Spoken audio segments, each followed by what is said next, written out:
ഇന്നൊരു what 18 day ആയല്ലോ.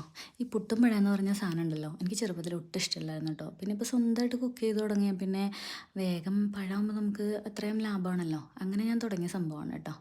പിന്നെ ഞങ്ങൾ ബെറീസ് വാങ്ങിച്ചിട്ടുണ്ടായിരുന്നു. ആക്ച്വലി ഈ സാധനം വാങ്ങിച്ച് കഴിഞ്ഞാൽ അപ്പം തന്നെ തിന്ന് തീർക്കാറാണ് പതിവ്. പിന്നെ ഫ്രിഡ്ജ് വെച്ചിട്ട് മറന്നുപോയി.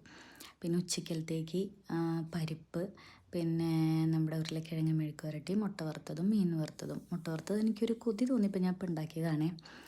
പിന്നെ ഒരു സാൻഡ്വിച്ച് ഐസ്ക്രീം ഉണ്ടായിരുന്നു. ചേട്ടൻ വാങ്ങിച്ചിട്ട് വന്നതാണ്. എനിക്ക് ഭയങ്കര ഇഷ്ടമാണ് കേട്ടോ ഇങ്ങനത്തെ ബിസ്ക്കറ്റ് ഐസ്ക്രീം. ഇങ്ങനത്തെ പല മോഡലിൽ ഇവിടെ സൗദിയിൽ കിട്ടാനുണ്ട്. ഞാൻ എപ്പോഴും വാങ്ങിക്കുന്ന ഒന്നാണ്. പിന്നെ ഒരു 4 മണിയൊക്കെ ആയപ്പോൾ സൂപ്പ് കുടിച്ചു. ഈ സൂപ്പ് എൻ്റെ അല്ല കേട്ടോ, ചേട്ടൻ്റെ റെസിപ്പിയാണ്. ചേട്ടനാണ് ഇവിടെ സൂപ്പ് ഉണ്ടാക്കുന്ന ആൾ. അടിപൊളി ടേസ്റ്റാണ്. പിന്നെ വൈകുന്നേരം ആയപ്പോൾ ഞങ്ങൾ പുറത്ത് പോയി KFC ആണ് കഴിച്ചത്.